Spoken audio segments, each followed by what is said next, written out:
Welcome everyone to Good Evening Eorzea, your Final Fantasy 14 podcast that has taken a little bit of a break since the EU Fanfest, and that's mainly because one of our computers has been broke, but it wasn't mine. I am Craig Oisty T, one of your hosts, and I'm joined now that he is back in the land of technology by my good friend Mr Marfy. How are you? Hello, buddy. Yeah, I'm good, thank you very much. Excited as always. Yeah, your excitement seems to be on a much higher scale than mine at the I moment. think so. Yeah, JP Fanfest has just came and gone. It was the weekend just gone. Anyone that watched my video will have seen me very, very quiet, which is the first time ever, and also very, very tired. As I got up, watched the Fanfest with Mr. Marfy. Mr. Marfy was obviously at his home. I was watching it at mine. We were discussing it on Discord, on our frequently Discord. And then I recorded my reaction video, and my reaction video was a combination of tiredness and general disappointment in the actual keynote. Disappointment incarnate, wasn't it, for you? It was, and it. I'm not. I don't feel as bad as what some of the other people who have watched the keynote Don't and reacted. even get me started on these other people.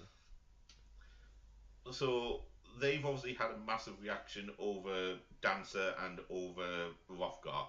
Now we'll get into that later on. Just we are going to go through the Japanese Fan Fest details and so like what was brought up, where we think certain things are going, what we think is going to happen next. We're also going to have a quick look at the patch 4.56 patch notes because that has came out today. A couple of different bits in there, a couple of things that I wasn't expecting until later on in the patch. And also massive spoiler warnings towards the end.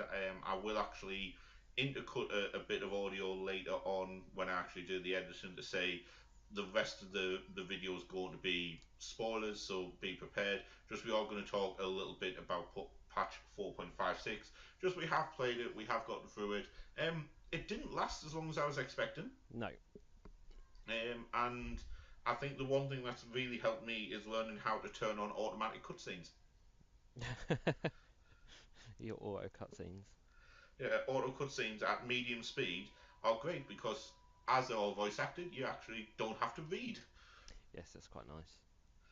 I was really surprised when certain characters actually had their voice animations on. Yes, it was a nice little touch. Yeah, it was. So, like we say, we're going to start off with JP Fanfest. So, we're using the document I had on my video, so lots of information on there. As always, special thanks to Shinitan, Venei, and Ayena. Hopefully, I haven't mispronounced that name at all, but I probably will have. They did a lot of the translations. They did a Reddit live thread. Great work to them. Thank you so much for the community that do all of that information. We wouldn't be able to do some of the stuff that we do without those people. We would, but it'd be just a mess. Absolute mess. We'd be trying to work out what Japanese is, and we probably still wouldn't have this podcast ready to go for the next FanFest. No, it'd be like how I read a book. You know, if it hasn't got pictures, I can't understand it.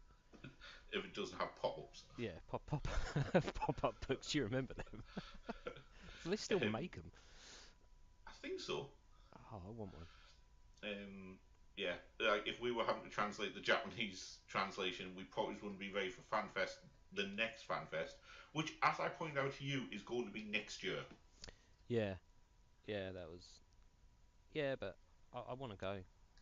Yeah, it doesn't seem that it doesn't seem that good, that's far enough away that next year is going to be ready for another FanFest. I know. I, I think we've just been so enthralled with these fan fests, haven't we?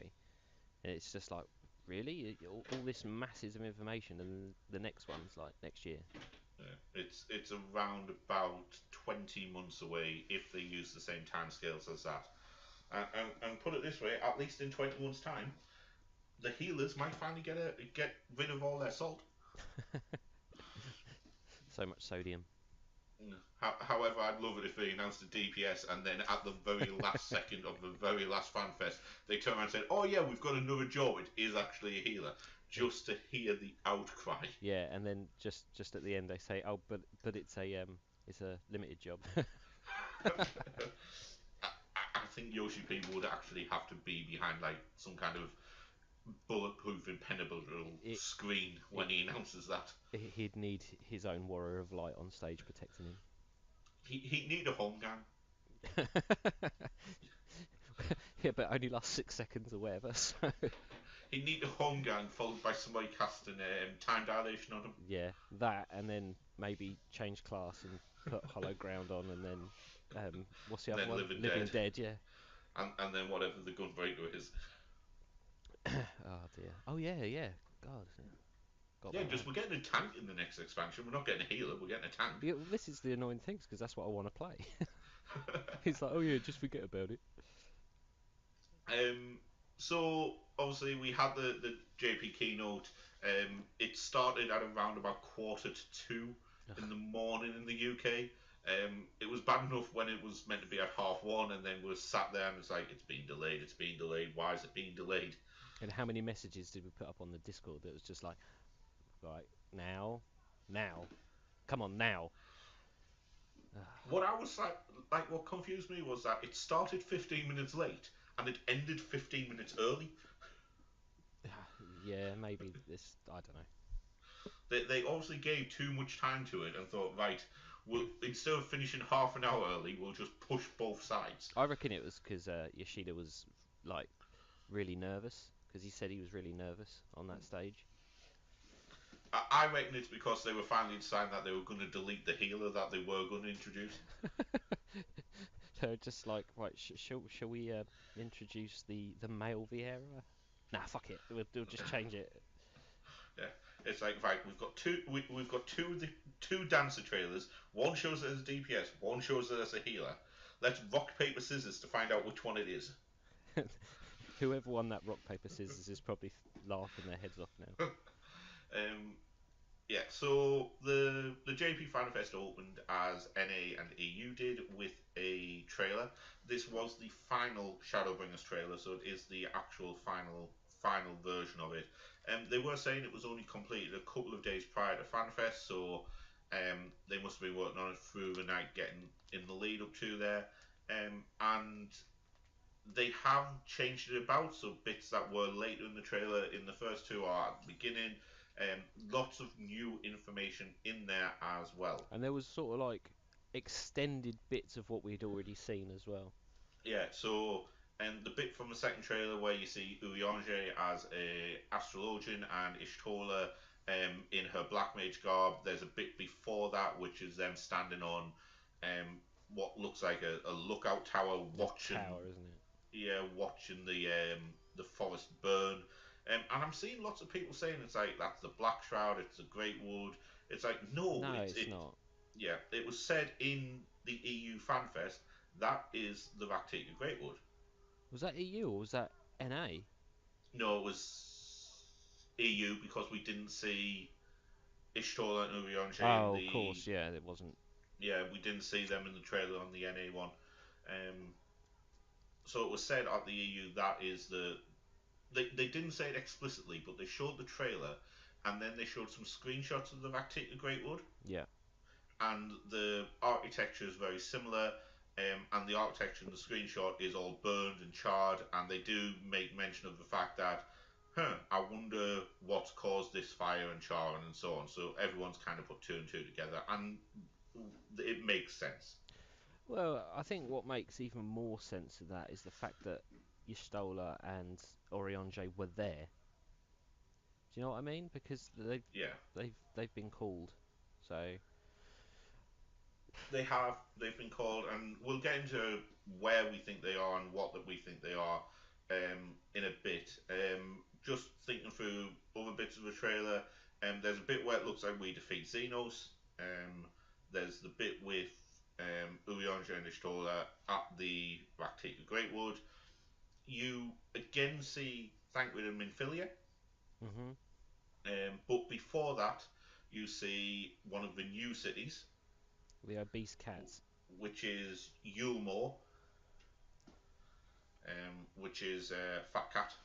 Yeah. Fat Cat City, Yeah. where again, you find out more about that in the actual keynote itself. But you then go through the lower levels, and that's where Thangrid's dragging Minfilia up the stairs and destroys that, what we now know to be a Sin Eater. Oh, yes. And then you find out it's Minfilia. But also, Thangrid turns around to Minfilia and says, "This town has changed." Now, a lot of people thought that that was Amdapor Keep. Yeah. Because of the enemy. Yeah, because of the Sin Eater. Yeah. And now we know why Thangrid says this town has changed. Yeah.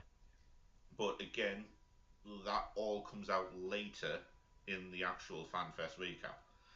Or in the FanFest keynote, so we'll go through it in order. It just makes more sense. There's not really that much more that I can think of from the trailer. You see, yeah, from the trailer, you see a bit more of the Warrior of Darkness destroying the Karibu from the Lost City of Amdapor hard mode last boss. You get the creepy arm dude. Oh yes, we completely forgot about creepy arm dude. So lots of stuff in and around the Crystal Tower. So you see a new city called the Crystarium. It's going to be one of the main hub cities, and it is built around the Crystal Tower. And it's gorgeous. It looks amazing. And lots of people will be going, well, there isn't there's Senkornik's Find around the Crystal Tower, but there isn't an actual city around the Crystal Tower. So where's that popped up from? And we may as well say it now, we are not on our shard. We're not on the source, which is what our shard is called. For 5.0, we are going to the first, which is a different shard. It's where the Warriors of Darkness come from in the patch 3.x cycle. Yep. So they came to our world in an attempt to save theirs from a flood of light. Yeah, I can't remember the main guy's name. Arbit. Arbit. Just a lot of people were thinking that's who it is that's speaking in the trailer. I must say, I thought it might have been. But we now know it's not. So at the end of 3.45, Arbit and the rest of the Warriors of Darkness, along with Minfilia, travel back to the first shard in an attempt to save it from this flood of light. Yeah. And by the looks of it, they haven't really been successful, which is why we now need to go there. So this creepy arm guy. Just excuse me for 2 seconds. So unprofessional. I know it's unprofessional. I do apologise, but my next door neighbours decided that they'd start mowing the lawn. No worries. I was making a joke about it being unprofessional, but okay. It was. Apologies to all of our listeners. Right, I'm ready. So, so the Crystarium is built around the Crystal Tower that is on the first shard. Now, you go inside the Crystal Tower and you see the person that is speaking. And now, a lot of people seem to think that this is Garantar, the Mikote that you are introduced to during the Crystal Tower storyline on our shard. It's like the Labyrinth of the Ancients, isn't it? He's jumps in. Now, I can't remember him having a freaky hand. He's not. For those that don't know, it's not been that long since I restarted Final Fantasy. It's a few months. So I've literally, which sounds stupid, I'm level 70. I finished Stormblood, done all this stuff, but I've only just got to what's the third in that? World of Darkness. Yeah, I've only just got there. So it's only been within the last month that I've actually done the quest line for the Crystal Tower, and I can confirm, no, he has a normal arm. Right. Now, obviously, in the Crystal Tower series, the World of Darkness is the 13th shard. So it is a shard that has been consumed wholly by darkness. Oh, okay. I don't even think I've done it. I might have done it once. Yeah, so that's a shard that's been consumed wholly by darkness, which is why it's the World of Darkness. we're going to the first shard, which has been consumed by light. So the inside, you see somebody talking, and you see him put his freaky crystal arm against the crystal tower. Um, Lots of information is given about the fact that the crystal tower isn't naturally occurring. There wasn't one on the first until there was one made. I think it's the same on the source, so it is elegant in design. Unsurprisingly, anything that needs to have some kind of technological advancement behind it immediately becomes elegant if it's old. Um, Yeah. and and a lot of people, I think the common theory is that it's going to be a shard aetherite. Yeah, I think I think I spoke to you before. It's sort of like the first time I ever saw the Crystal Tower, and this is going back when, well, when it launched and we first got it. I think some of our first things, oh, it looks like a giant aetherite. Yeah, and now that we know what's happening, it makes sense that it's a giant aetherite. So it's going to be that thing of the crystal tower is probably what's going to be allowing us to teleport from shard to shard. Just throwing a crazy theory out here. I don't know if you can remember the Crystal Tower, like little mini arc, and I think it was, what's that Makote's name again? I can't ever remember their names. Gareth Tar. Yeah, him. Didn't he say something to his some other adventurers like they are of Alag lineage because of their eyes or something? One of their Oh, eyes was different, I and can't remember. that's because they are the last in the line. So maybe this guy that's talking, could he be more Allaganish? Like He could be. maybe a survivor? I'm wondering if it's the first shard's version of like Amon or Zande. Hmm. Yeah, Uh, it's interesting though. could be one of those. I also saw an interesting um, theory pop up in that the original 1.0 Yeah. that actually took place on the first shard, Oh, don't say that, because now I'd want to play that. and well, we kind of go back and play 1.0, No, I know, but I'd like. and that took place on the first shard. And when Louis Soir sent us into the future, it not only sent us into the future, it also sent us to a different shard. Being the source. Yeah.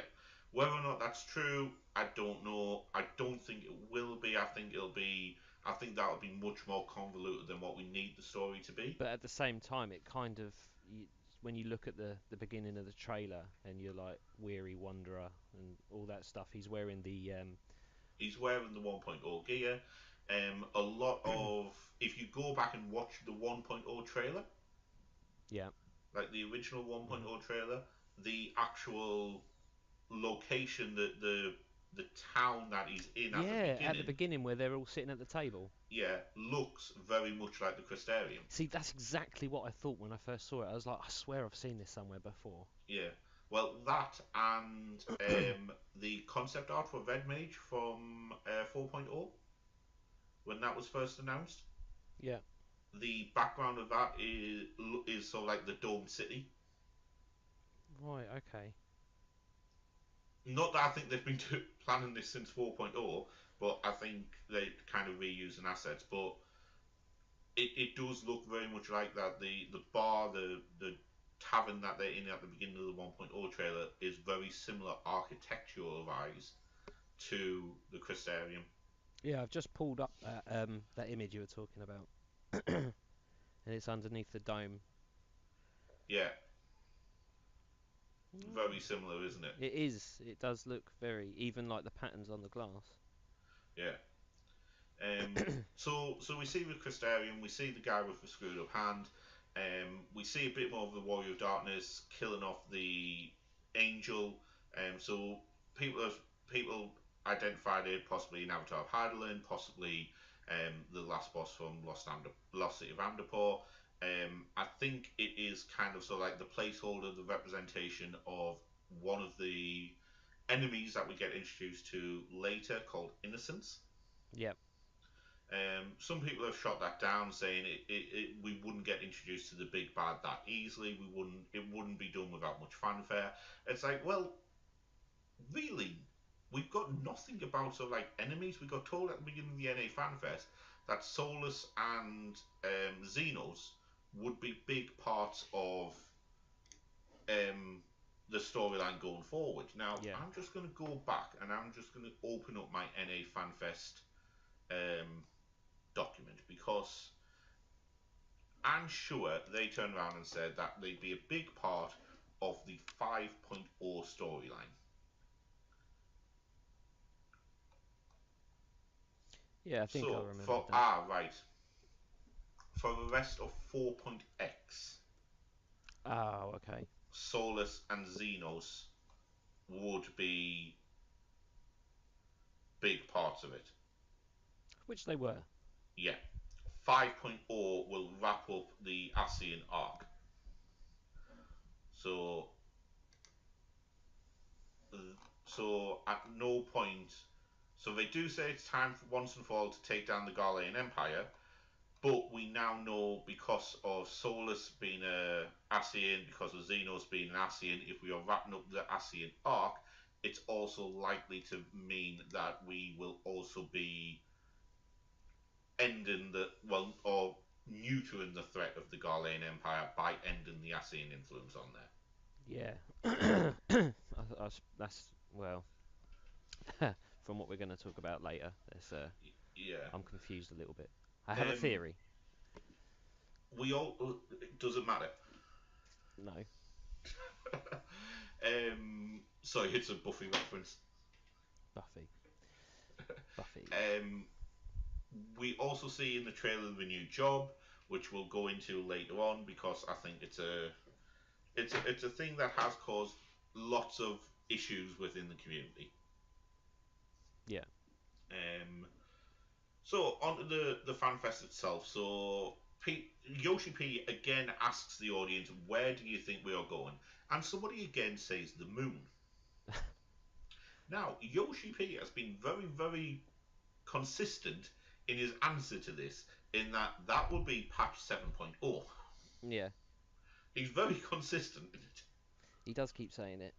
Yeah, he keeps saying 7.0, so if we don't go to the moon in 7.0, I'm going to be very, very disappointed. So we then get told we're going to go to the first. So like we say, it's the first shard. It's the one that's got the flood of light. So we are going there to bring darkness back to the world. Ooh, scary. And the region that we're going is Northrend. Yeah, it's really it's like a Nordic spelling, isn't it, as well? Yeah.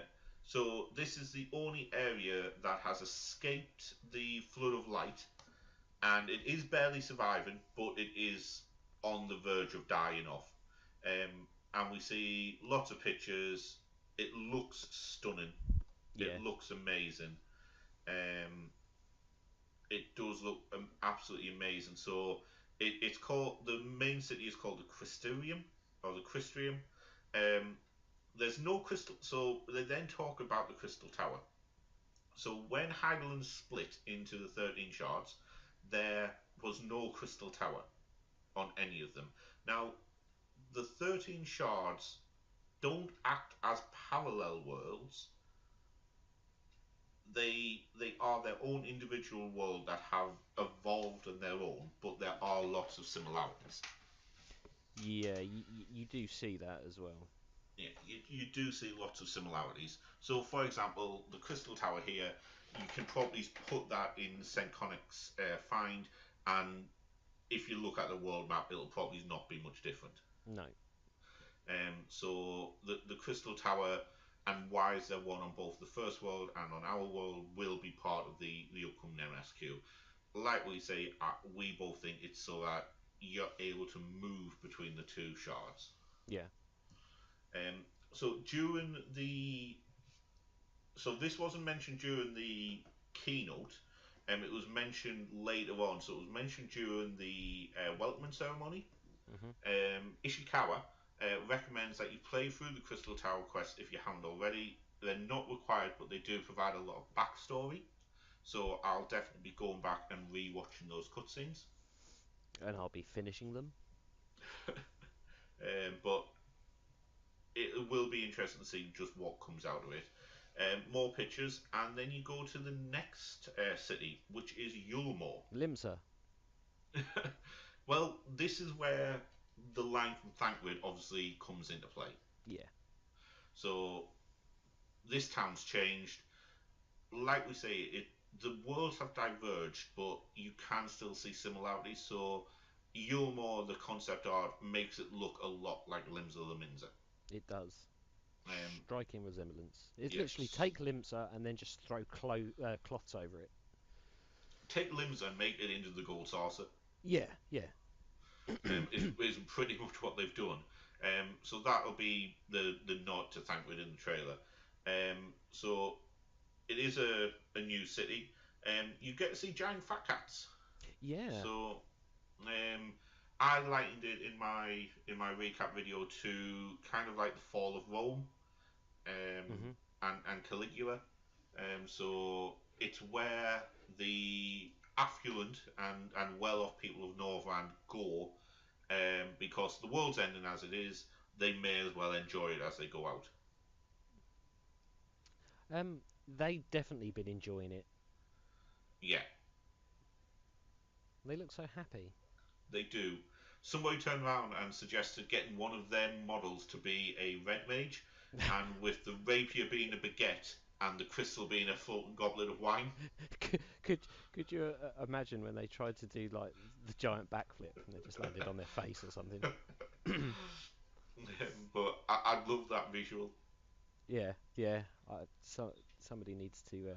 Did anyone actually do it, or they just talked about it? They just talked about it. I haven't seen a video of it or a picture of it. I want to see that. They then showed off more of Yulmore. They showed you what the Aetheryte looks like. The Aetheryte's got lots of rose petals underneath it. Yeah. And like we say, it's not exactly a parallel world, but lots of things seem similar, and we'll talk, and that kind of plays into one of the other areas we see as well. You do see the lower levels of Yulmore, which looks like a giant shanty town. See, I actually like that part better Than the inside. I think it brings a whole realization to the actual shite that is actually happening, and you just see the fat catch, which is quite a good reference, really. Yeah. Living it up while everyone else is sort of like. Yeah, and you see the giant rubbish chute and the shanty town from what people have managed to make houses out of. The music in the city was also amazing. Sultan's done a great job throughout the expansion so far as we can tell. So we are going to also get to see, as we've talked about previously, the origins of Hydaelyn and Zodiark, and what made Hydaelyn have to split, all those different types of things. Which is desperately needed. Yeah. Oh, one thing that is said in the trailer, so they do say in the trailer that what is happening is worse than the Seventh Umworld Calamity. Yeah. So, for those of you who don't know, the Seventh Umworld Calamity is actually when Bahamut broke free of his prison and destroyed quite a lot of the world, and that's when the Warrior of Light is sent into the future to save it later. And I'd imagine everybody, not even Final Fantasy 14 players, have seen that animation, because it is amazing. When you actually see Bahamut break free and just decimate everything. It is. So going into a new area. So we've got Lakeland. So that's where the Crystarium is. So they do show some in-game footage since the development is also almost done. So do you want to go into some details about the prophecy that Lakelanders believe? No. I don't. You're better at all this stuff than I am. So the people of Lakeland believe that the Warrior of Darkness is a legend and who will come back and save them from the light. It is the starting area. It's going to be the first place that we visit. It's got a giant lake, so this is kind of North Silver tier in our world. So it doesn't have the Battle of Silvertear Lake, and it's the Warrior of Darkness legend that makes me start to also think about the Lewis was sending us from shard to shard. Yeah. So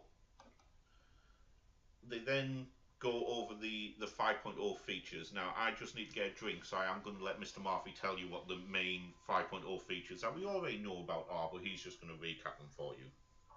I certainly am. So, 5.0 features. Let's have a look. Right, so we've got obviously the new level cap going up to 80 from 70, which is I'm seriously looking forward to getting all these new bits and pieces. The battle system maintenance is going to be there. The new job, Gunbreaker. See, those who don't know, I did main tank, and so that coming up was super good news to my ears. Yeah, the battle system maintenance. They did say they are going to have a very long live letter in mid-May, with all of those details on. Now, whether or not it's as long as what the one from Stormblood was, because obviously Heavensward to Stormblood, there was massive changes in the battle system because all of the jobs got these gauges, all the jobs got their sort of like job gauges, job abilities, so on and so forth. That live letter lasted about 3.5 hours. It did indeed. Whether or not we get as long a live letter come mid-May, we don't know. I hope so. I think it'll be. I think it'll clock in between 2 and 3 hours. You've got quite a few like new changes and stuff, like the MP and TP. Yeah, you've got MP to TP. You'll have role skills, and then they'll also talk about some of the other skills that will become available. They'll talk about. I'd imagine they'll talk about Gunbreaker and Dancer and how they play. See, although I want to play Gunbreaker, I'm more interested to see how Dancer's going to play in conjunction with a Bard, because they, on paper they seem very similar. I think they'll be very similar. So that'll be interesting.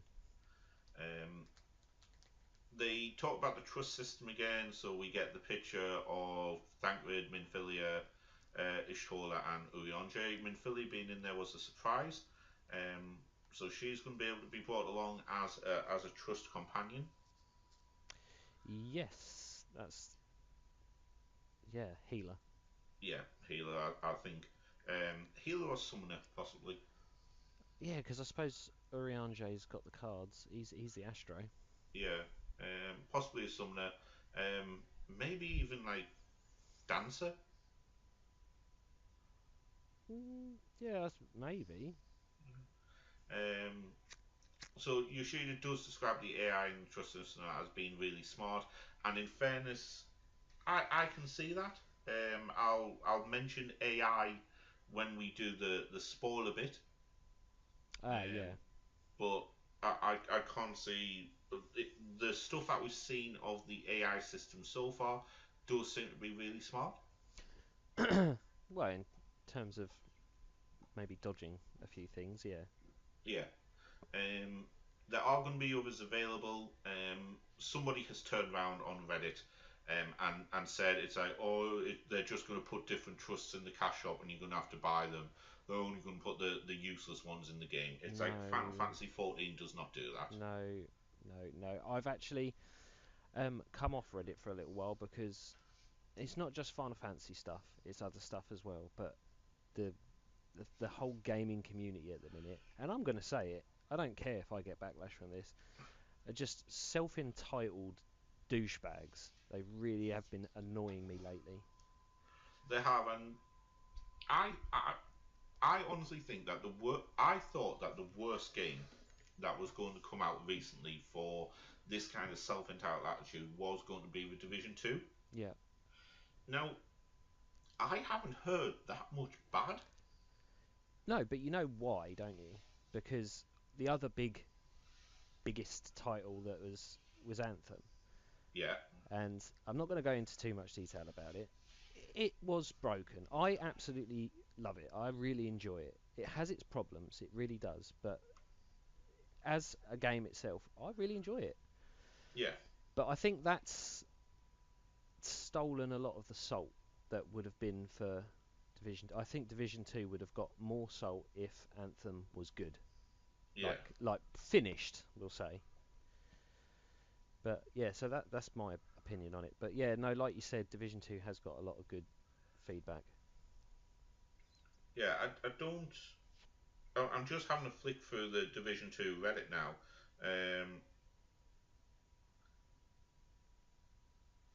And there's a one saying there's a bad one here. Income damage, NPCs and challenging, movement and reaction, skills, solo play, but I can't really see. They're just little things, though. Yeah, No one's going too salty about it. no. I can't see many any kind of I want this gear and I want it now. Yeah, that's exactly the thing that I was saying about Anthem and Final Fantasy as well. It's kind of where, like with Anthem, when it's broken, where it is actually broken, I completely agree with people there. They should not have happened. Blah blah blah. But then it's the other stuff on top that's sort of taken precedence. It's sort of like, oh, I've been doing this for 3 hours and I haven't got a single thing. I said, mate, get over it. It's a loot of shit. If people just seem to want to log into a game now, be max rank and have everything at their disposal as quickly Yeah, as possible, and it's sort of like, oh, just get over yourselves, seriously. Sorry, that's my rant done.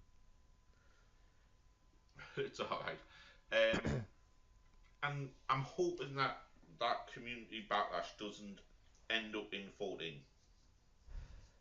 I've seen a few posts about certain things that we'll go into, which is probably best left until then, but they're just they have not got control over it. They're doing stuff.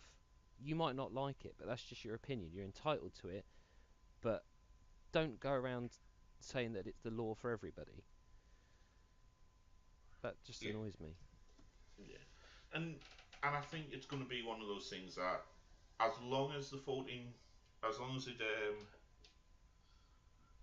as long as 14's community acts like it normally does and eventually gets over this whole wah wah wah cry baby cry baby kind of entitlement issue, then Yeah. I think we'll be fine. The way what I say to people if they say stuff, I said, look, before you even knew about the races or the jobs and stuff, you were content playing what you're playing. They're updating that anyway. Yeah, You're getting to level 80, so just don't worry about it. Just play your new thing. I'm sure the stuff they got planned is going to be absolutely amazing. yeah. The people that are going wah wah wah, I'm gonna unsub, I'm gonna unsubscribe, I'm gonna vent my frustration on the forum. It's Mm. like Yoshi P's came out in a GameStop interview and said that they will take feedback on board. Yeah, but it's got to be constructive Yeah, criticism. it has to be constructive criticism and has to be something that's thought out. You can't just go in and go, I want male Viera, I want this, I want that, otherwise I'm going to unsub. Square Yeah, Enix will turn around and go, right, off you go, we'll not take your 799 anymore, bye bye for now.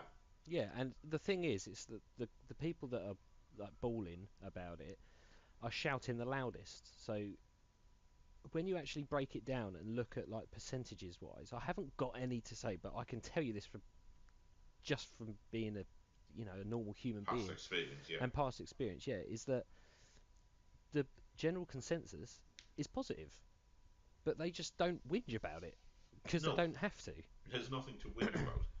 So people that do follow other people, don't worry about it. It'll be fine. Yeah. Um, Back to the JP FanFest in general, though. New dungeons. They showed us Yes. some pictures of a new dungeon. Oh So yeah, the outside dungeon.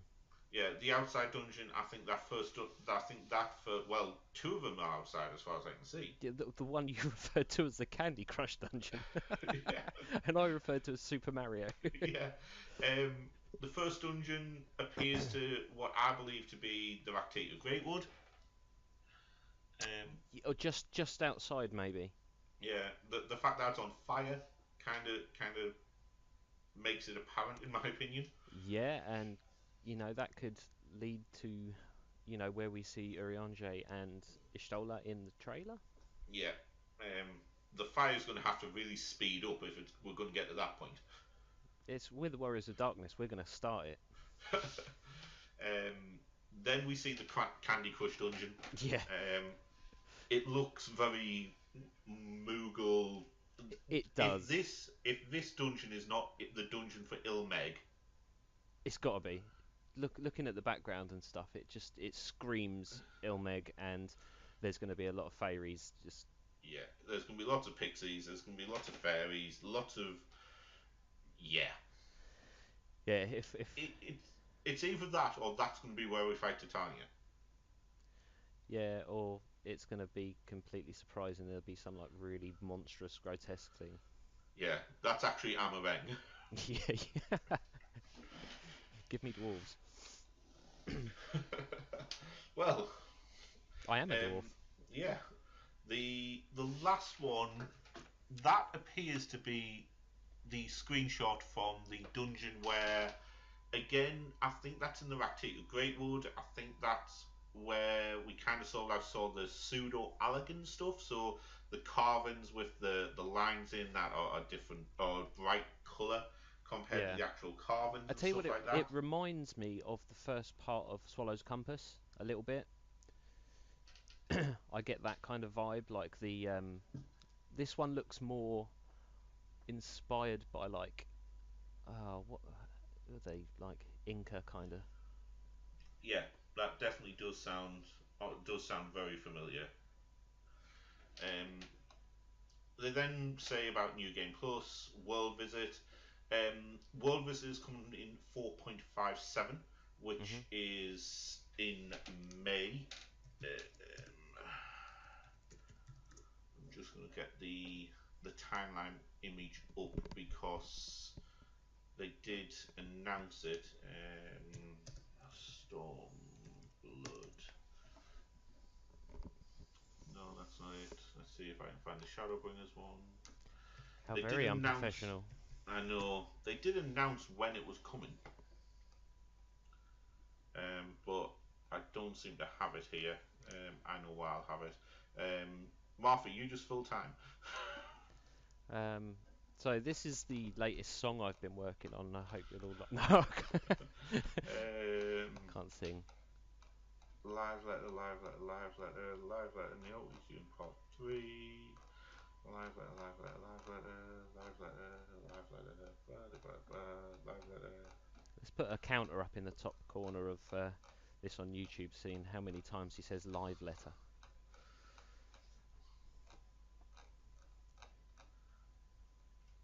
Let's get it. Oh, there's some pretty pictures. There's some more pretty pictures on the Reddit Live Discord from the Tokyo Fanfest. We'll just have to take his word for it because I can't see it at the minute.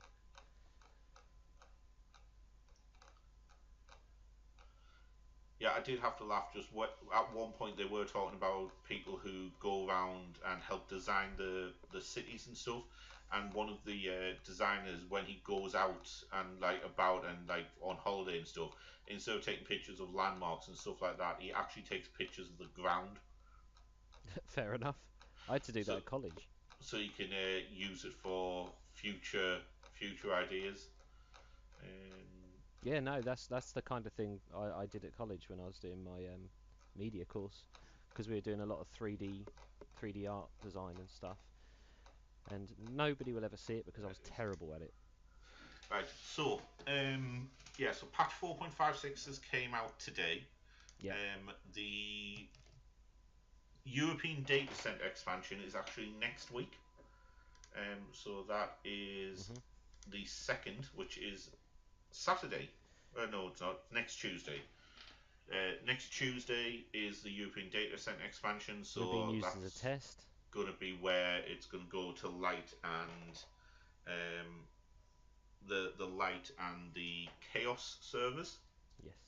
Um, I believe that we're staying as we are Yeah, the only thing I don't like is the name. light and chaos. No, Louis Suarez. Louis Suarez, yeah, we're going to stay on Louis Suarez. They were saying that they were going to make 2 new servers, Yeah, that was. but that seems to have disappeared off. Was it really? Yeah, we're not getting those anymore for some reason. Well, maybe they were just counting on more people subbing. Maybe. 16. So that's going to be 24-hour maintenance for people in the EU. They have said if it lasts longer than 24 hours, we will get a day added to our sub. God, do you know what? I couldn't care less. They did great work. Just do whatever. Yeah. The 16th of April, they are having the Final Fantasy 15 collaboration event in Yes. Final Fantasy 14. Do you know what? I was disappointed with that. I know Any we're not. reason? I know that we're not going into it just for the fact that everything's going to be so easy to get. Yeah. I think there will be time. I think it will be time constrained. It is a timed event. It's a timed event, so you can get the hairstyle, Noctis's outfit and the regalia. It's not going to be something where I think you may have to get X amount of things to be able to get the regalia. Yeah, I'm getting that. That thing looks absolutely sick. It looks amazing, but it'll take immersion out. Not for me. Patch 4.57 is the world visit system. So that's going to be the 23rd of April. They should have just called it the ultimate trading because that's what people are going to use it for, aren't they? Yeah. That's going to coincide with the North American data center expansion. Yeah, I know they're getting Crystal, aren't they? They're getting Crystal, and then they're getting split into the 3. People have too much salt already on dealing with that. To coincide with both data center expansions, you are going to have a 2-week period where transferring to other worlds is free. If you transfer to so you're not going to be able to transfer to a closed world. No. So trying to transfer to something like Balmong is not going to be possible. If you are transferring to a normal world, you can then not transfer again for 3 days. If you transfer to a preferred world, you cannot transfer for 90 days. Ah. So when it comes to transferring to take advantage of the fact that if you've got an apartment, you're going to get the 500,000 gil for the apartment and 500,000 more gil back in terms of furnishing, or the cost of a house plus 3 million for furnishing. Be advised not to go to a preferred world, just otherwise you're not going to be able to go back to your own world. Yeah, for 90 days. For 90 days. And by that time you'll have to pay. So. You'll have to pay. So I'll be transferring from Louis Suarez to something else for 3 days, get my 1,000,000 gil, and then transferring back. And I'll go wherever you're going, because I'm a sheep. Well, you don't need to do that for the 3 days. Oh, actually, no, you've got an apartment as well, haven't you? I have got an apartment. Yeah, so we may as well do that. Get the 500,000, get the extra gil. The way I see it, the more we do that, the closer we are to getting our FC house. Yes, we will be. Speaking of which, completely unrelated, and I was excited about this. So I've been leveling my summoner up, right? Right. I've been in Heaven on High, and I got the hairstyle. Ah. So that's on the market board. Somebody buy it. I think I got it on my first or second run of Heaven on High. Nice. And I think I sold it for about 2.5 mil. Yeah, it's not that much now. It's like 1.5. Yeah. But that's good. Somebody buy it, please. Yeah. Mid-May, we're getting 4.58, which will be adjustments, various adjustments and updates. So I thought this would be where we would get Savage Unlock. I thought this would be where we'd get the Genesis upgrade. However, we'll talk about it a little bit in 4.56. They're not going to be in 4.58. No. So I would expect that the 14th of May. I need to get stuff for my Yeah, summoner. I would expect that the 14th of May, and then 28th of June early access, 2nd of July full access. You have got until midnight on the 27th of June to pre-order Shadowbringers. Thank If God. you pre-order it after then, you will not get early access. I'll just wait until I get paid next, and I'm going to pre-order because I want the stuff and the Early early access. access. No, I just want the Aetheryte earring. I'm going to say that 20, the service will go live on the 28th. Probably around about 10 a.m. for ourselves, Yeah, and I reckon they will be down by 12 noon on the Saturday for maintenance. yeah, that sounds fair. I reckon they'll get just over 24 hours out before they've got to fix something. Well, let's see how much salt is thrown their way then. I reckon it'll go 6 hours before we get our first solo instance that people have to queue for. Oh, like Ralbarn Extreme. Yeah. So I never had to deal with that because I don't think I was playing at the time. No, you didn't. Um, I didn't have to in the main. Like by the time, I saw that was happening, so I went and leveled my red mage in Palace of the Dead, Yeah, and then I went and did that. well, it makes sense. You used your noggin, buddy. Yeah. Um, they then talked about Ishgard, so the Holy City of Ishgard, the restoration of that. It's going to be throughout the 5.x series. Yeah. So it's not just going to be basic turn-ins. There is going to be a story. I think it'll be much like the Dome and Enclave story, but it's throughout the 5.x series, which to me means that we are going to be able to hop backwards and forwards between the shards. Yeah, I think. Well, we have to because otherwise you'll just be stuck and you won't be able to do anything else. Yeah. Yoshida has already walked through the fully restored version of Ishgard. Yeah. And then they advise about Yorha Dark Apocalypse. Um, I was saying to you, I think this is how they're going to fit Yorha into Final Fantasy. I think they are actually going to turn around and put it on another shard, and therefore we don't. If it doesn't really work, if people aren't happy with how it fits in the lore, they can just turn around and go, well, it wasn't on our shard, therefore we don't really need to worry about it, and off it goes into the ether. See, this is again where my opinions differ. It's sort of like I don't mind them doing stuff like that. I really don't. It's just something new to do. It's something new to do, and I'll be perfectly fine with it. I'll do it. Hmm. However, the how they're going to fit the near kind of themes and the near feel into Final Fantasy 14. I think the thing that makes it a bit suspect is the fact that it's such a big bit of content. It's not like you had the Rathalos Yeah, stuff where it's just like a one-off thing that you can just keep doing. It's like the 24-man raids because it obviously be three, yeah. and it's going to be three based on that. They're quite a big part, but we just have to, It's putting a lot of trust in the Final Fantasy 14 devs to make sure that there isn't a that they don't mess it up it's lore actually wise. made me want to play Nier as well, and I will be having a go at that. Oh, it hasn't made me go that far. No, I have because it just looks pretty cool, and I've heard a lot of good things, so we'll see. We'll see. They then go into the new stuff. So, they start with the new job. So they start with Dancer. Mhm. You obviously see a female Viera being a dancer Yeah. in Surprise, surprise. yeah.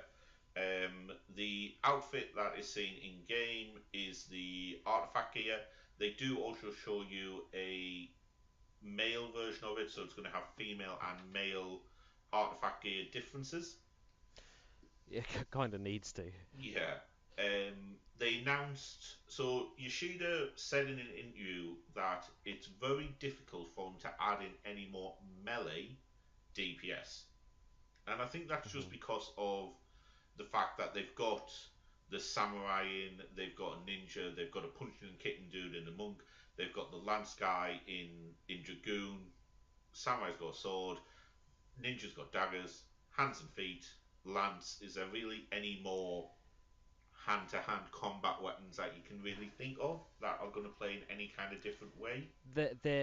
No, that's before you said that bit. It said there is a lot of weapons that I can think of, but that would be easy just to replace a weapon with what we got. It's sort of like with a monk, for instance. You could just give a monk tonfas.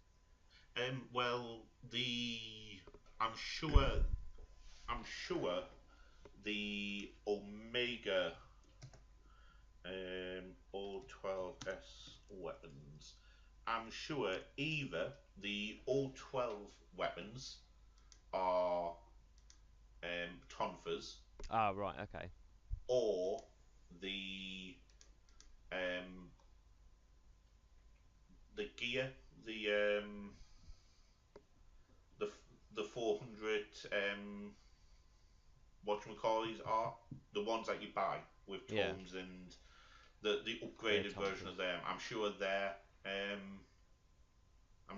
tonfas. See, the only thing I can think of, going back to the keynote and stuff, for a melee build, is hammer.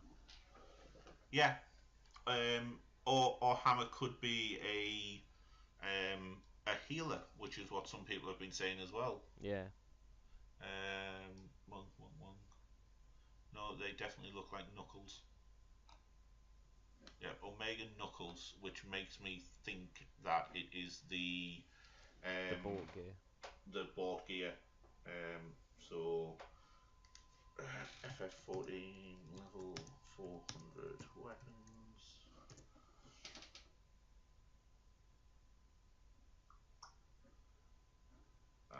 I can't find it, but Yeah. I'm sure they are tonfas. Yeah, Just which makes sense because it's, although in real life they'd be considerably different, it doesn't really it'd be too finicky to do it in a game, so I understand where they're coming from with that.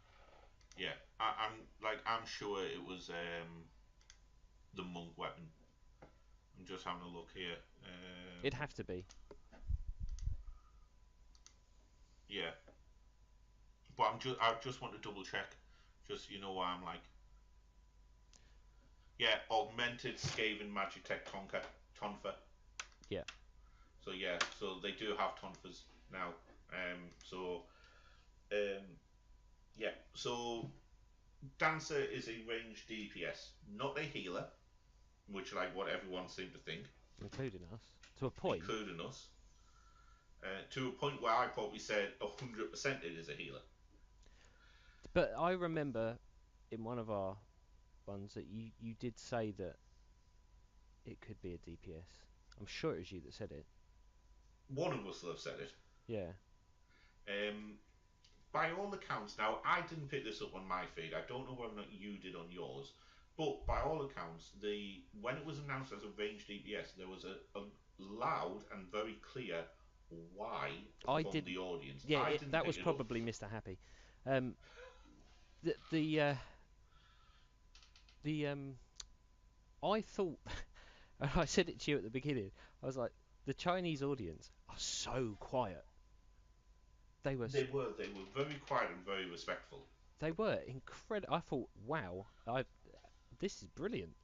And somebody actually posted on Reddit a conspiracy theory saying that Yoshi P already knew that Dancer was a ranged DPS and that we weren't getting male Viera, but he didn't announce it at the EU Fanfest, and he waited till the JP one Yeah. because he knew he'd get a better and less negative response. At the end of the day, that's somebody's theory that's obviously salty about it. So I don't think so at all. They just waited for that long for suspense purposes and just to, you know, I also think, I mean, I've spoken to you about it, so we'll skip ahead. We may as well discuss it because we've got female VR on the screen. So it was announced no male VR, yeah, which created lots of salt because people wanted their bunny boys.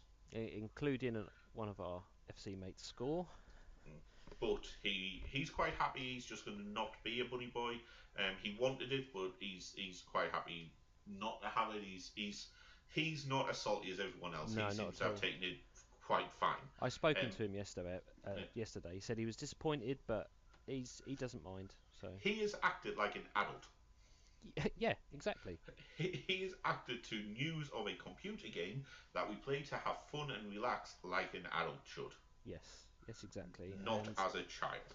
And we are all allowed to be disappointed by certain things, so long as you just think, well, I've played it up until now, I'm still enjoying it. So Yeah. yeah, So we don't have male Viera, so they've decided to give us a male locked alternative race, yes, they which did. is the Rhorthgar. Now, the Rhorthgar was leaked on the French client, and by accident they did have some race-specific dialogue in there that identified the Rhorthgar as a race, so it hasn't came as a complete shock, Shocker.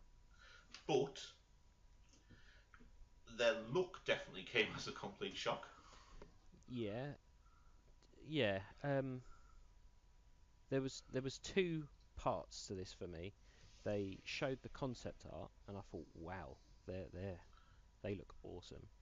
And then we got the little video, Then you see it in game. and to me, it was. This is just my opinion, you know. Um, I was just underwhelmed. I think is the word to use.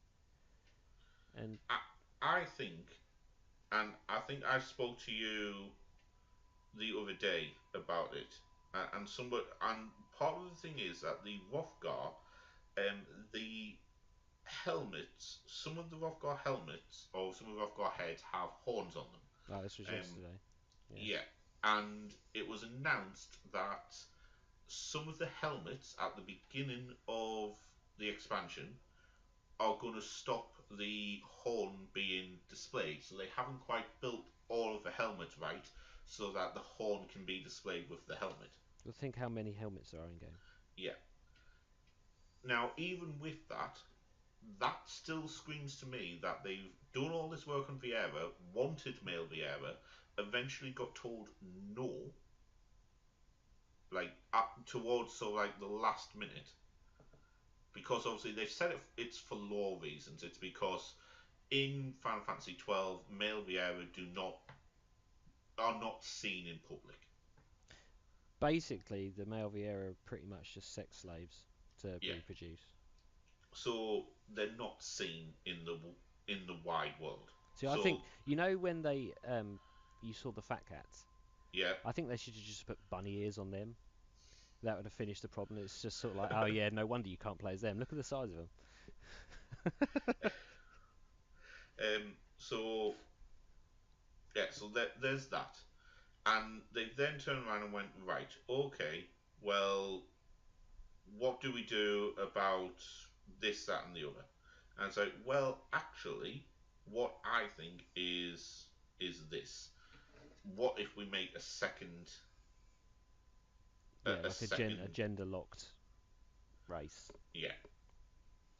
So that is the where the Rhorthgar came in. And Hmm. I think that they've been made, and I think they've been made late, which is why they may not look amazing. Yeah, yeah. I think maybe that's probably right, but I don't know, and I doubt we will find out. So Yeah, I don't think we'll get the the full the full story about it. And in many ways, I don't want to get the full story about it. no, it doesn't really affect us. We looked at them, thought, nah, that's not for us, and then that's it now. Yeah. So they go through a little bit more about Dancer. So they use Chakrams. yeah. So they've announced that the main arm isn't called Chakram. It's going to be No, throwing weapons. So it basically means that they can use Chakrams. However, they can also use shurikens, boomerangs, anything else that you think could be used as a throwing weapon. I'd imagine there will be a version there. couple of rocks. There could be anything. Yeah. Um, They expect it to be a strong synergy job, so you perform dances to execute certain abilities, and some of the dancers will also enhance party members. So it does sound much like how Bard plays. See, this is the only thing I want to find out. It's sort of like I don't play healer, but obviously I wanted a healer, but we didn't get it. I'm not salty about it. Um, but when they said this about it being a ranged DPS, I thought, right, this is very similar to Bard. So I just want to see how they're going to complement each Yeah, other. I think it'll be kind of like Bard and Monk. Explain. So Monk, you have to be in certain stances to Yeah. perform certain abilities, Oh, okay. and Yeah. a Bard, if you are playing Wanderer's Minuet, you get access to Pitch Perfect. If you're playing Mage's Ballad, it resets Bloodletter every time you crit. If you're playing Army's Payon, every time you crit, you get a skill speed buff. Mhm. So I can see it being similar in that you've got to rotate your dancers in the Okay. same way bards rotate their songs to be able to play to be able to execute certain abilities, much like a monk has to be in a certain form to execute certain abilities as well. And Yes. using a certain ability takes you into the next form. So performing an action Yeah. will take you into your next dance. So it'll be like an actual dance. Yeah. So for instance, you do this is just off the top of my head. You do something like the foxtrot, which would lead into the waltz, which would lead into something else. But yeah. Yeah, that kind of thing. So that's a theory in terms of how I think Dancer might play. Yeah. They then talk about races. So we're getting a new beast tribe. We're getting the dwarves. So we are Loved getting it. dwarves. Now they are never without their helmets. They're never without their beards. No. And to me, it kind of went, well. Of course, they're never going to be without their beards. A beard's part of your face. Yeah. Yeah. However, then they turn round and take the helmet and the beard off them. Yeah. And what did we see? A Lalafell. Lalafells. So, as we have found out, on the first, the names of the races are slightly different. Yeah, it's like they went to say it's sort of like the similar things, but they've evolved different ways, and in this part, the names have changed. So, Haya or Humes, Yeah. Mikote or Mistels, Mhm.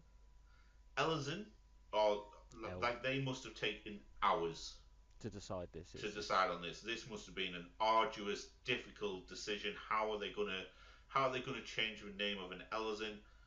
Oh, we'll call them elves. Yeah, which yeah, whatever. That's Yeah. fine. Rogadins are Galgent, Aura are Drawn, and the Lalafell are dwarves. Yeah, so if somebody calls me a popoto or a potato anymore, I'm just gonna say no. Actually, I identify as a dwarf. Yeah. Um, dwarves have little villages that they've built. Um, they will probably go there for the Beast Tribe quest. I think this is going to be in Am-Areng because they are Yeah, masters of mining and metallurgy. It just makes metallurgy. sense. So I think that's going to be in Am-Areng. Also, if you're not a Lalafell, you cannot go inside. Yeah, I feel privileged. If you're a Rogadin, if you're higher, anything like that, you're not going to be able to go inside the houses. I, And I was talking to Jasminium about it just quickly, and he's saying, wouldn't it be funny if you played as the other classes, you just put your head through the window? that would look really cool. They Yeah, do say that you can only look inside. yeah. Um, but if you really want to go inside, in the biggest cash swap hint ever, Yoshi P pointed out there's Fantasia. Oh yeah, he made me laugh. I bet there are some salty posters like, oh, it's just that's a shameless plug and stuff, but it made me laugh. I thought it was funny. Yeah. So apologies for a couple of technical difficulties there. We did actually have an issue where my net went off. We had just been discussing Yoshi P saying about Fantasias, Yes. and then we started talking about the Sin Eaters. So The Cynics are going to be the main enemies that we fight in 5.0. So they're going to be enemies made up of light. They are So creepy. they are. So obviously the enemies from in the main world are the Void Sent. Now they are sent from the 13th Shard, which is the Shard of Darkness. Hmm. These are going to be primarily designed from the first. They're going to be beings of light. How they are beings of light and they look like that, I do not know. But hey ho, I like that fact because it's kind of like blurs the line between good and evil, doesn't it? yeah, it definitely makes it seem that not everything is 100% accurate. Yeah. Um, they then talk about innocence. So innocence plays a very important part in 5.0, but Yoshi P wouldn't talk about the battle. Now, to me, that means that innocence is going to be the main antagonist on the first. Yeah, it'll probably be the kind of thing where it turns up a couple of times and you push it back and then it comes back again.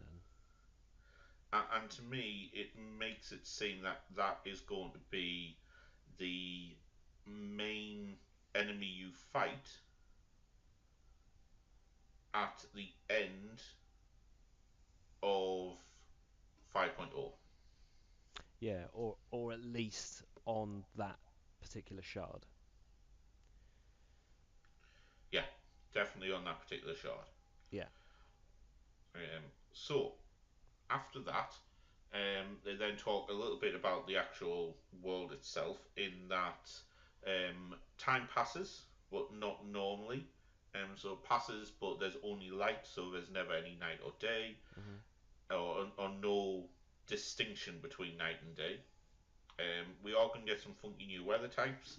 Mm. And apart from that, we are then going into the new raid. Yes, I'm quite interested by this.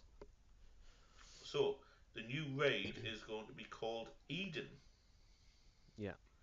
So, they show you a picture, and they showed you a picture, and it was literally the new high end raid, and it's then just this little sprout of grass. See, I've got another theory about this. Come on then. Right. So, I look at that and ignoring the little plant that's popped up, I think that looks like the burn. And I'm Yeah, just wondering if it's because the raids are sort of like at the sort of end of like the initial main story. I'm right. wondering if it's we've broken that aether sort of blocker, that's been happening, and new life has started to sprout up in the burn. Maybe. That could definitely be one. That's just my theory because it looks a lot like it, or it could be the first version of the burn or Yeah. something. Mm. I think it's the part of the burn version in the first, Hmm. and it's us re-bringing the elements because they did turn around and say that all of the other elements are gone in the first, such as fire, wind, water. It's only light that remains, so Yeah. we've got to restore the rest of them. Um, they then introduce one of the main characters in the Ah, Raid yes. series, which is Gaia. Now, in Greek mythology, Gaia is the mother goddess. She's Earth. the Earth Mother, which kind of makes it seem that she's going to be the one that's bringing the life back into the world. And also the word Gaia has many staples in Final Fantasy because it was the name of the worlds in some of the previous ones. Yeah, and she is dressed in black, which would normally indicate she could be a villain. However, in Shadowbringers, black is what is going to be associated with Warriors of Darkness, so likely to be actual on our side. Black is the new white. Yeah, hammer. She does have a hammer. Yes. Um, Now the designer Tetsuya Nomura forgot that Final Fantasy XIV doesn't have hammers when he designed her, but the dev team have said they can get around it. Some people are pointing to this being a hint that Green Mage is going to be one of the new jobs eventually. healer hammer. Yeah, healer with a hammer. Maybe. Which could work. Yeah, I could. That would be pretty cool. I read somebody thinking about Geomancer using a hammer. So you Yep. slam. So the Geomancer slams the hammer into the ground and then channels the heals through the hammer. Yeah, that sounds really cool. Yeah. So that could be something. Um, they then talked about Viera and Rhorthgar, which we've already spoke about. The only thing we didn't say was the names of the races for Rhorthgar and Viera on the first. So Viera are Vis, and the Rhorthgar are Ronzo for fans of Final Fantasy X. And Kimari in particular. Yeah, and then they do show you two characters that they've created using the character creation for Rhorthgar and Viera. The Viera, unsurprisingly, looks like Fran, and the Rhorthgar, unsurprisingly, looks like Kimari. Yes. To a point. Yeah. So that was the FanFest recap. Really, that's the keynote. There wasn't really anything else in the keynote that came out. No. The live letter, apart from some of the release dates, there wasn't really much in the live letter either. No, it was just like you're saying, just dates really, wasn't it? Yeah. I was thinking about getting up for the live letter to do a recording. I think if I had, and I then had that live letter, I think I would have gave up. Yes. So I'm quite glad I didn't. So we've had the 3 FanFests. Now, on a scale of 1 to 10, after NA FanFest, how excited were you? I was well into the pushing 11. What about after the EU FanFest? It dropped a lot. Oh god, a 6. And what about after the JP? I've gone back up to an 8. I was definitely on a 10 after NA. Mm-hmm. The EU, I probably dropped to an 8 because I was still excited about Gunbreaker. I was still excited in general about the upcoming intrigue. Viera kind of caused a little bit of a downer for me because I wasn't that bothered about them, and I think I've made my reasons for that completely clear. Yeah. And then JP kind of did drop me all the way down to like a 6 or 5 even. You're right. Yeah, I think I've been able to tell with you that it had it. Well, I think it was from your video, really. Yeah. Well, my video was tightness. Oh yeah, definitely. It was definitely tightness, but it was also the fact that I just wasn't feeling it. No. But 4.56, which has came out today, has given me a little bit more impotence. Oh, no, not impotence. Impetus. Impetus. Oh, cheers for that. I've gone back up to 11. Yeah. Impetus. So, just having a quick look through the patch notes, you've got the couple of main story quests, which I was only surprised there was 2. The final adventures of Hildebrand. You've then got the Beast Tribe ones. Yeah. To be able to do the Beast Tribe ones, you've got to have got max rank on all 3 Beast Tribes, including the Namazu. Yeah, can't be bothered for that. Nope. New furnishings have been added. New junkmongers have been added, so you can now get Kojin junkmongers, menders, manservants, and junkmongers in your houses. In your house. New triple triad card has been added, which hasn't been announced, but I think it's your Jimbo. Jasminium's going to be very happy about that. Wondrous Tales have now included the Orbon Monastery. New emote. New trial, Kugan Oshaihi, has been added. You've got to have done the Hildebrand adventures. Oh, so they have actually done that then? Yeah. See, I haven't. This is all new to me because I haven't read the patch notes. Yeah. So they have done that. So you've got to have done the Hildebrand adventures up to now. Oh, for God's sake. Lots of changes to the trials in that when Ifrit becomes immune to damage now, they or any of the Like when they're doing finals. their specials. Yeah, so Ifrit, Garuda. Ramu, Leviathan, and Shiva. The rest don't. Oh, okay. But those four. If you deal for Ifrit, if you deal a certain amount of damage to him while the infernal nails are present, he becomes temporarily invincible. Yeah. If he becomes immune to damage, he does become invincible. Ramu, if Grey Arbiters are present and you do a certain amount of damage, he becomes temporarily invincible. Yeah. Judgment Bolt can no longer be prevented by dealing damage to Ramu, so you can't push him past Judgment Bolt. You can't push Ifrit past casting Hellfire. Leviathan, dealing a certain amount of damage to Leviathan or its tail causes it to become temporarily invincible, while there's Gyre Spumes, and you can't stop Tidal Wave by pushing it past that amount of damage. The same way that you can't push Shiva past using Diamond Dust if the Ice Soldiers are present. Okay. Omega Delta Scape and Omega Sigma Scape, they have had their echoes increase from 10% to 15%. Alpha Scape Savage has been unlocked, so you will always get 2 treasure coffers. You no longer have weekly entrance restrictions on Omega Alpha Scape Savage. You can now skip to whatever version of Omega Alpha Scape you need, and a 10% echo has been applied. You said that before. I wasn't expecting it. I thought that might be 4.57. Yeah, but you did speak about it. I remember you saying about it. Aubon Monastery has been added to Duty Roulette at Alliance Raids.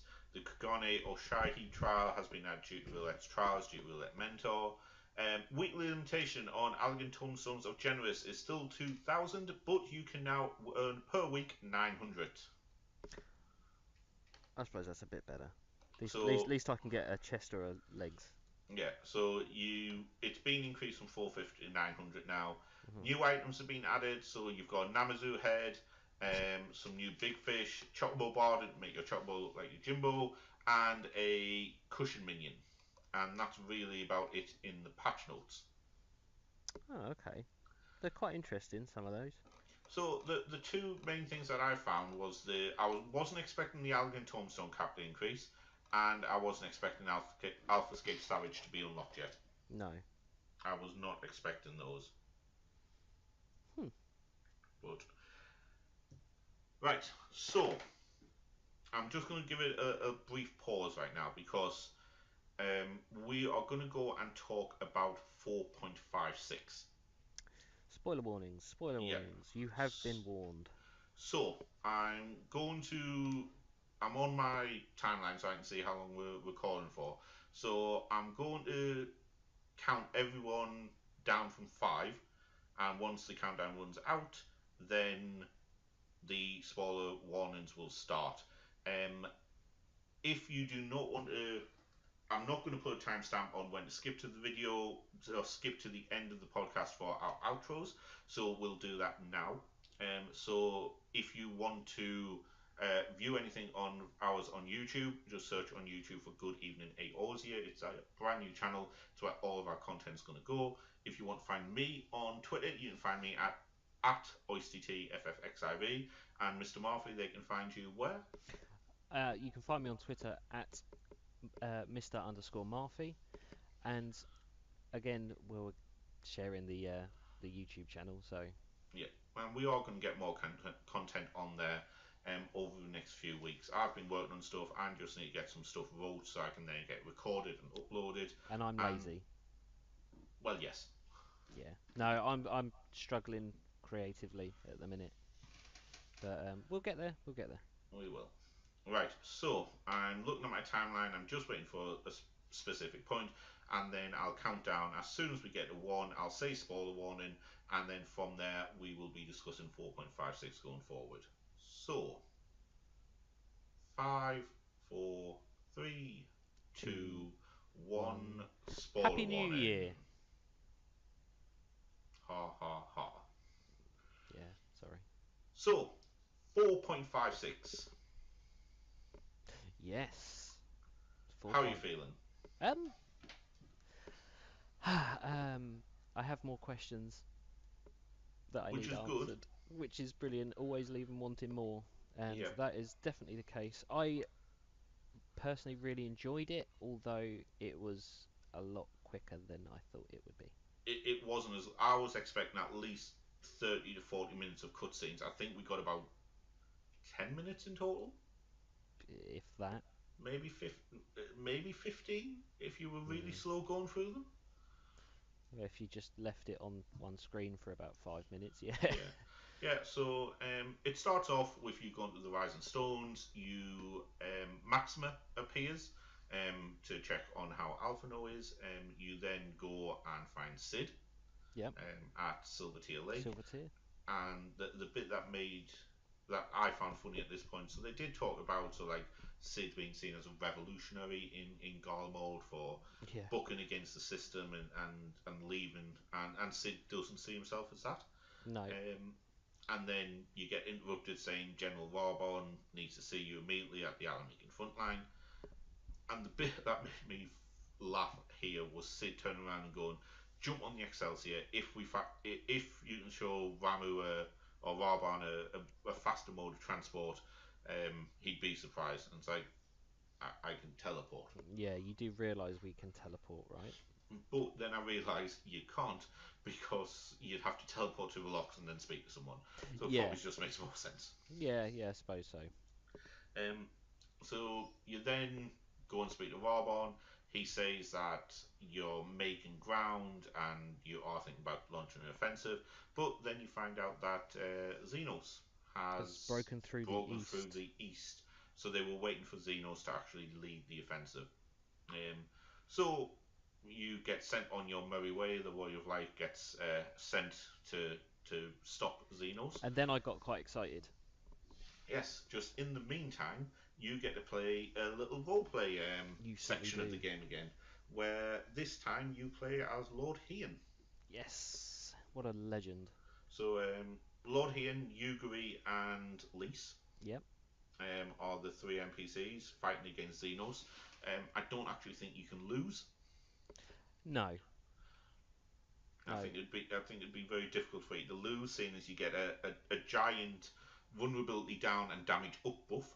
I'll tell you what I didn't like is the moveset you had as Hien were just boring. Well, if you looked at the Alphino one, you didn't have a great one for Alphino. Well, no, but I suppose at least he had a pet. Yeah. In fairness, you get what you need in that kind of Yeah, thing. no, you So do. you get a heal, you get a normal attack, you get to put a dot on him, and you get a rush I attack was from where too you. busy looking at Hien's hair. I really want that. Um, so you fight as the NPC, and you've got to dodge some AOE's, and this is where I'm guessing you're seeing the first implementation of the trust AI Yeah. in game. Um, I thought it went well. Yeah, no, it worked well. The only issue I had was every single time you had to run away and spread out your AOE marker, Lise ran the same way as me. See, they always run the opposite way for me.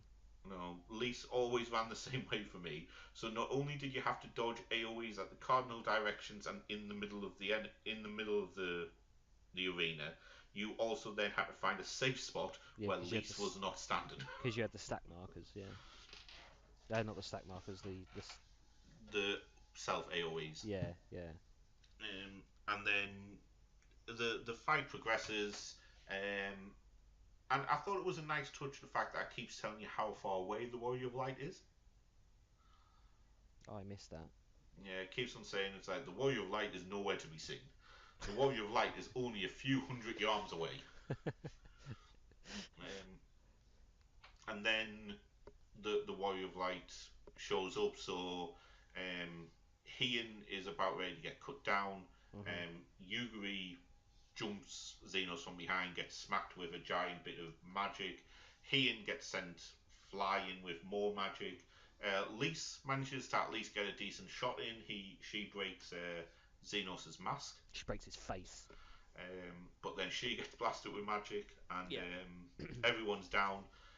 At that point, Ian does manage to somehow come to, stand up, and he did have one of my favourite lines Yeah, I think I know where you're going with this where one. he turns around and goes, "A Garlane with magic, it's Oh hardly yeah, even yeah, fair." yeah. Good old Hien. And then Ian slumps and eventually looks up and sees you standing off against Xenos.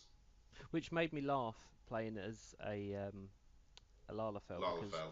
because you literally see the whole of your Lalafell. I Yeah, would imagine if you were like anything else, you'd just see the legs. yeah, or maybe the top half if he looks Yeah, that high up. yeah. What made me laugh was it definitely looked as though that my character had sprint and peloton on. Yeah, yeah, yes, I did notice that bit. He sort of like you just went straight across it. It was like, wow, It's, that's one fast dwarf. that that's definitely sprint peloton and the speed increase from Pyros. Yeah. Um, so you fight Xenos. It wasn't a difficult fight. No, you did. What was nice about it is like looking back, going to the first part of Stormblood where he cuts you down so easily, and it's sort of like, yeah, now he's daddy. Yeah, and it calls back to Alamigo as well. So it calls back to um, when you're fighting Xenos in the throne room, and he's got his three swords, and you've got to kill them off, Yeah. and things like that. And it never feels as though you're in danger. No, you didn't have that. Even when you got hit with some of like his attacks, it's just sort of like. I mean, I don't know what class did you play as? I played as a dragoon. Right. See, I was playing as my warrior, so his attacks were just making me laugh. It was like, oh, that tickles. Stop it. Yeah, Stop it, you cad. yeah, I played as my dragoon, and even I didn't have that many issues in terms of it. No. Um, so Xenos is down, or at least temporarily down, Temporarily. and then he knocks you back, and you face off, and you go to attack him again, and you get called again. Yeah, the most inopportune moment. Yeah. Now you do get called earlier when you're talking to Varbon, and it's talking about like why can't I reach you? Why can't you come to me? Throw like open it, Why those can't I? types of things. Yeah, why can't I open the gates? Yeah, those things. And then when you get called again, it's kind of the same thing. Now, that cutscene ends with you just about to get struck. In fairness, he does swing his sword, Yeah, yeah, and then it just fades to black. and then it fades to you standing in what looks like the it, the Highlands Light, really. Yes. Where you've had conversation with Minfilia back in 3.4, Hydaelyn in some of the earlier encounters, thinking back to A Realm Reborn, whenever you killed off a primal. Well, you say that to me. That looked like the shards. Yeah, The shards bit, like you had the big stars on the outside, and I didn't have time to count them all, but I'm sure if you go there, probably will there be will as be many 13. shards. Yeah. Yeah. And you don't find out who it is. You just get told that he's an enigmatic figure. Yes, but then you look at his arm. Yeah. Then you look at his arm. His arm is crystalline, so it is the person from the trailer. He's got a funky staff. Yeah, that's pretty cool. That staff was quite funky. You don't really find out much. All you get told is that he's left something at the base of the crystal tower for us to find. Mhm. And that what we're doing isn't going to stop the calamity, it's actually just going to make things worse. Yeah. Yeah. What's it? He says each path that you choose The leads to path, oblivion. yeah, the path you're currently walking just leads to oblivion. Yeah. So we come out of there and we find out that we are back in Ishgard, where we've been tended to by the Ishgardian medics. Stinian has appeared out of nowhere, picked us up, and then jumped off with us before Xenos could kill us. Yeah. At which Yeah. point the Garlean army retreats because Xenos can't be bothered anymore. So the Garlean army retreats, which meant we could reinforce the front line, and we are now holding the Gimlet Dark again. Did you find it weird when you get asked the question, or when you get to ask the question to Sir Emmerich, the two options you had was how's Alizé or how are the Scions? Yeah, not Well, how am I not dead? it's not even just that. It's the fact that why Alizé? Out of all of you already know that she's fallen into this weird call. It just seems weird that it's sort of like you wake up, it's like, how's Alizé? I would What? have thought that the main people that you're asking about would have been Hien, Yuguri, and Lise. Yeah, exactly. It's sort of like what I wanted to ask is, please tell me that Lord Hien's not dead. Yeah, I think I think they wrote the wrong person in that dialogue, and they haven't picked it up. I think it's meant to say how's Lise. Yeah, because It it, makes sense. yeah, it does make sense because I just looked at that and I thought, no, why would I just wake up from this and just instantly say, how's Alizé? If you say how's, if one of the options is how's Lise and the second option is how are the Scions, they make sense. Yeah, yeah. Unless is Alice is definitely a Scion, isn't she? Who? Who are I'll we say. talking about? Yeah, yeah, yeah, Yeah, definitely. I was thinking that. So there was that. There was a nice fact that Emmerich is voice acted. Yes, He's remembered the ability to speak. which is good because I like Emmerich. Yeah, I don't think we're going to see much of him in 5.0. Well, hey, he's got all this business to attend to and he's too busy. Yeah. We then see the head of House Fortemps. He comes to pay us a visit. Nice little callback to Heavensward and Yeah, all the stuff we went through with them in Heavensward, especially with Harshafont and all that kind of stuff. So nice little callback there. Then we return to the Rising Stones. See a lot of the Scions of the Seventh Dawn. The non-important Scions of the Seventh Dawn, the ones that don't have names, just flitting about doing their own stuff. And then you see Tataru, who's back from Kugane. who does No, not stop crying. yeah, no explanation of when or how she came back.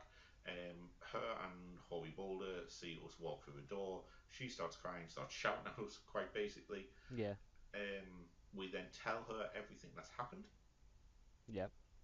At which Bring her up to point, speed. yeah, she sends, I'm guessing, a message to Sid and the rest of the researchers that sent Comics Find to figure us out a way to get whatever's been left. Um, and that's it. Yeah, then it just sort of you got the You get a bit in the, meanwhile in Garlemald and yeah.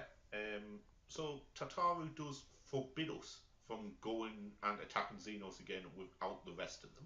even though we could quite easily beat him. Yeah. So we got told off basically of man that we weren't Yeah, allowed to go and fight Xenos anymore. yeah, Um, and yeah, then it goes to Garlemald, where Varys and Xenos are having a little bit of a bitch fit basically at one yeah, another. pretty much. Solus has disappeared. Which we have our own theory Yeah. about. Solus seems to have disappeared. Xenos was meant to kill us, hasn't, says we'll manage it next time. He wanders off. And then a Ghanaian scientist comes in and says that Black Rose is ready for mass production. So they have planned on. Solus asked for Black Rose to start being produced as a weapon. Yeah, And they then came and told Emperor Varys that it's ready. Now, at which point it looks as though Varys isn't going to say start producing it. yeah. He kind of, in my opinion, he looks at the flag, and then I was half expecting him to say, "No, the we're better than this. We don't need the Black Rose to do whatever." But that's not what happened. So I've got two theories because it fades to a cut of Varys's face and it looks demonic like. It's creepy. It looks creepy. It looks like he may have become possessed by the Ascian that was possessing Solus's body.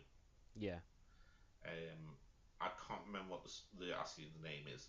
Um, and I and my theory is one of two. He's either Varys still, and he's going to use the Black Rose to kill off the Ascians, because a lot of the stuff I was talking to Xenos about was the fact that um, Do not he underestimate the power of humanity. humanity. Yeah, So he's either going to use the Black Rose to try and kill off the Ascians, or it is an Ascian in Varus's body. yeah. I can see it going either way, to be honest. Yeah, I think it's either one of those two.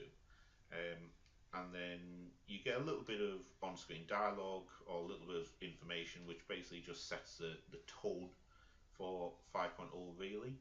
Yeah, You see our character heading towards the Crystal Tower.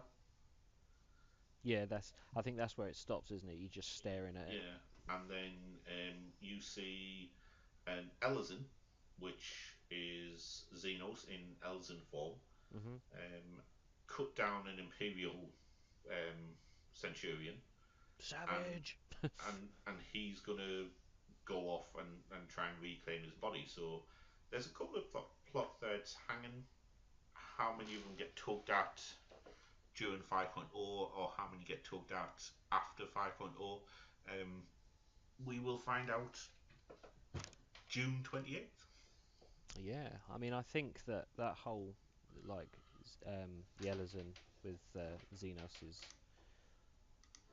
essence inside him as such. I've got a feeling that we might actually be joining forces with that.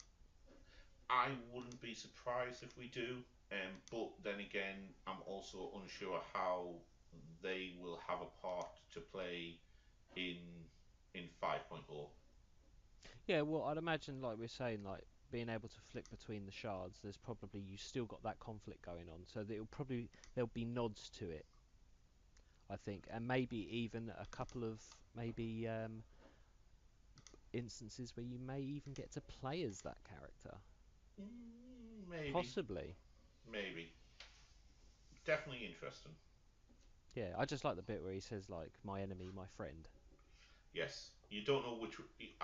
I think when he's saying "my enemy, my friend," the enemy is Xenos and the friend is us. Yeah, I mean I can see it being both referring to us as well Yeah, because we're his rival. He sees us as his rival, his equal sort of thing. The only yeah, person in the whole of the place that can match up to him. quite possibly. So long as we've got either or seven friend, 3 or 7 friends with us. Yes, yes, quite. Um, but that's kind of going to be it for us today. So if you have listened to us throughout the spoiler ones are now over. We will be back normal, hopefully, going forward. We Well, see, are it is. planning. I'm struggling with certain times. Yeah. So we used to record every other Sunday evening. However, we are now going to flip that to a Tuesday morning Yeah. because I am off work every other Tuesday morning, so we can record, I can edit, and I can get it up and running near enough straight away.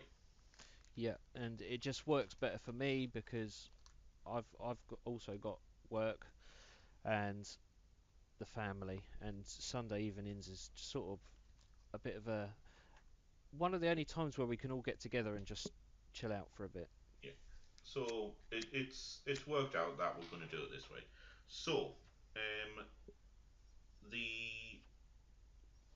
next one's going to be in a couple of weeks. We are going to talk about stuff going forward. We have got plans as well for the channel.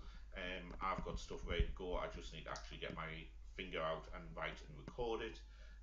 But we are getting ready for Shadowbringers. Yes, I will continue plugging away at my summoner. He's now level 68. Nice. I'm at So 67 with my warrior. My plan is to get warrior, dark knight, and black mage to 70 before Shadowbringers. hmm So that's what I'm going to be working on. yeah, and I'm like I said, I'm just working on getting that summoner ready and also finishing off my tank stuff. So I'm ready for Gunbreaker. Cool beans then. So, until next time, thank you for listening. Goodbye from Oisty T. And it's a goodbye from Mr Marfy.